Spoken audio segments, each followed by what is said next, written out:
राजधानी जयपुर में आवासन मंडल ने बेशकीमती जमीन से कब्जा हटवा दिया है। करोड़ों रुपए की बेशकीमती जमीन पर लगातार कब्जा था। करीब 3000 वर्ग मीटर जमीन को कब्जा मुक्त किया गया। राजस्थान आवासन मंडल के प्रोजेक्ट को लेकर के आज आवासन मंडल मुख्यालय में बैठक हुई है। आवासन आयुक्त पवन अरोड़ा की अध्यक्षता में हुई इस बैठक में मंडल के प्रदेश भर में चल रहे प्रोजेक्ट्स को लेकर के विस्तार से चर्चा की गई, रिव्यू किया गया। राजस्थान हाईकोर्ट ने विधवा पुत्र वधू को भी विधवा पुत्री के समान ही निर्भरता की श्रेणी में मानते हुए अनुकंपात्मक नियुक्ति का अधिकारी माना है।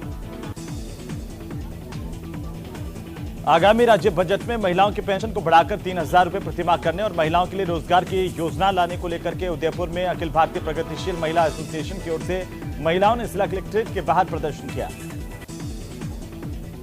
उदयपुर अहमदाबाद हाईवे पर देर रात को शराब से भरा कंटेनर अनियंत्रित होकर के पलट गया। गोवर्धन विलास थाना इलाके के बारपाल के पास बीती रात को हादसा हुआ। चालक मनोज कुमार की मौत हो गई। भाजपा प्रदेशाध्यक्ष सतीश पूनिया 2 दिन के दौरे पर डूंगरपुर पहुंचे। इस दौरान सतीश पूनिया का मोतली मोड़ पर जोरदार स्वागत किया गया। अलवर के बहरोड जिला अस्पताल में गोलियों की आवाज से पूरा इलाका थर्रा उठा। दरअसल जब पुलिस कुख्यात बदमाश विक्रम गुर्जर उर्फ लादेन को मेडिकल जांच के लिए अस्पताल लेकर के यहां पर पहुंची थी, तभी कुछ लोगों ने इस पर हमला कर दिया। जमकर फायरिंग की गई और फायरिंग की आवाज सुनकर अस्पताल में अफरा तफरी मच गई। पुलिस ने मौके से एक आरोपी को दबोचा है। अलवर में राजकीय धर्मचंद गांधी महाविद्यालय के छात्र संघ अध्यक्ष के शपथ ग्रहण समारोह में बीजेपी प्रदेश अध्यक्ष सतीश पूनिया शामिल हुए। कार्यक्रम के दौरान भाजपा कार्यकर्ताओं ने सतीश पूनिया का जोरदार स्वागत किया। शुक्रवार को मुख्यमंत्री अशोक गहलोत का बांसवाड़ा का दौरा है। इससे पहले जिले के प्रभारी मंत्री भंवर सिंह भाटी ने बांसवाड़ा कलेक्ट्रेट में अधिकारियों के साथ बैठक ली। भरतपुर में बैंक में दिन दहाड़े लूट की वारदात हुई। करीब 6 लाख रुपए की लूट की वारदात को अंजाम देकर मौके से बदमाश फरार हो गए। सीसीटीवी फुटेज के आधार पर बदमाशों की तलाश जारी है। उधर भरतपुर में नाबालिग का पीछा करने और इसके साथ छेड़छाड़ करने के मामले में आखिरकार मथुरा गेट थाना पुलिस ने एक बुजुर्ग को गिरफ्तार किया है। बीकानेर में 26 जनवरी से शुरू हो रहे राजीव गांधी शहरी ओलंपिक खेलों के लिए तैयारी शुरू कर दी गई है। ओलंपिक में भाग लेने के लिए खिलाड़ियों को 15 जनवरी तक ऑनलाइन रजिस्ट्रेशन करवाने होंगे। दौसा के मेहंदीपुर बालाजी में एक धर्मशाला में अर्धनग्न हालत में महिला का शव मिलने से सनसनी फैल गई। पुलिस मौके पर पहुंची और मामले की जांच जारी है। धौलपुर में तेज ठंड का प्रकोप जारी है। शहर समेत ग्रामीण इलाकों में भी घना कोहरा और धुंध छाई रही, जिससे जनजीवन अस्त व्यस्त हो गया।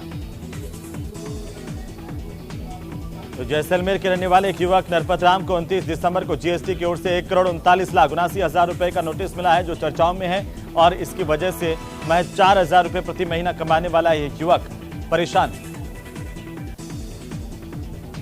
झुंझुनू के खेतड़ी उपखंड के बीलवा गांव के रहने वाले अमर सिंह महरानिया दिल्ली के लेडी हार्डिंग अस्पताल में नर्सिंग अधीक्षक के पद पर काम करते थे और अब वे लगातार बीमार हैं। उनके परिवार ने सहायता की गुजारिश की है। नागौर में सरकारी डॉक्टर ने अस्पताल परिसर के अंदर तेज से स्पीड कार से 3 मरीजों को कुचल दिया, साथ ही एक प्राइवेट एम्बुलेंस को टक्कर मारी और क्षतिग्रस्त कर दिया। नागौर जिले के मकराना में फायरिंग का मामला सामने आया, जहां पर अज्ञात बदमाशों ने एक व्यापारी की कार पर फायरिंग की है। पाली में मुख्यमंत्री अशोक गहलोत 2 दिन के दौरे पर रहे और दूसरे दिन उन्होंने सर्किट हाउस में कांग्रेस के कार्यकर्ताओं पदाधिकारियों से मुलाकात की और सीएम का इस दौरान सभी ने जोरदार स्वागत किया। राजस्थान में सर्दी के तेवर और ज्यादा तल्ख हो गए हैं। प्रदेश के कई जिलों में हाड़ कपाट देने वाली ठंड लगातार जारी है। मरुधरा शीतलहर की चपेट में है। राजसमंद जिले में भी सर्दी का तीखा तेवर देखने को मिल रहा है। उधर सवाई माधोपुर में भी घना कोहरा लोगों के लिए परेशानी का सबब बना रहा। कोहरे से जनजीवन पर व्यापक असर देखने को मिला। सीकर के शेखावती अंचल में कड़ाके की ठंड पड़ रही है। इलाके में पिछले 3 दिनों में लगातार तापमान गिरता जा रहा है और तापमान अभी माइनस में बना हुआ है। मौसम विभाग की ओर से अलर्ट जारी किया गया है। उधर श्रीगंगानगर के विजयनगर में नगरपालिका की ओर से नाले की सफाई के दौरान एक संदिग्ध बम नुमा वस्तु मिली, जिससे हड़कंप मच गया। मौके पर पुलिस को बुलाया गया, सेना को जानकारी दी गई। श्रीगंगानगर के रजियासर थाना इलाके में देर रात को एक कार और ट्रक में आपस में जोरदार भिड़ंत हुई है। चालक समेत कई लोग घायल हुए हैं। हादसे में ट्रक चालक मौके से फरार हो गया। अजमेर कलेक्ट्रेट परिसर में अचानक से ट्रैफिक पुलिस की कार्रवाई से हड़कंप मच गया। सिटी मजिस्ट्रेट भावना गर्ग के आदेश पर ट्रैफिक पुलिस ने वाहनों को जब्त किया, उनके खिलाफ चालान की कार्रवाई की। तो प्रतापगढ़ जिले की कृषि उपज मंडी में इन दिनों अजवाइन की खुशबू से ये पूरा इलाका महक रहा है और इस बार पिछले बार की तुलना में हालांकि आवक कम है। उपज मंडी में रोजाना 200 से 300 बोरी अजवाइन पहुंच रही है। गौ संरक्षण और संवर्धन की भावना को लेकर प्रतापगढ़ की महावीर गोवर्धन गौशाला में भजन संध्या का आयोजन किया जा रहा है। चूरू में बर्फानी सर्दी का सितम लगातार जारी है। पिछले 3 दिनों से पारा जमाव बिंदु के नीचे पहुंच गया है। मौसम विभाग की ओर से अलर्ट किया गया और किसानों की चिंताएं बढ़ गई हैं। प्रदेश की अग्रणी मंडियों में शामिल होने के बावजूद ये 12 कृषि उपज मंडी में सुरक्षा के पुख्ता इंतजाम नहीं है। यहां पर मंडी में गार्डों की संख्या कम है, लोगों की परेशानी ज्यादा है। उधर भीलवाड़ा जिले में घटते तापमान और बढ़ती हुई शीतलहर का असर मंदिरों में देखने को मिल रहा है और कड़ाके की ठंड से बचाने के लिए अब भगवान को भी गर्म कपड़े यहां पर पहनाए गए हैं।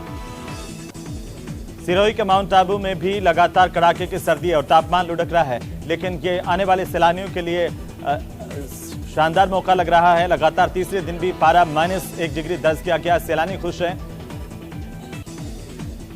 उधर बाड़मेर जिले के संदड़ी थाना इलाके में अजीत रोड पर बुधवार को सुबह डंपर की चपेट में आने से बाइक सवार 5 साल के एक बच्चे की मौत हो गई।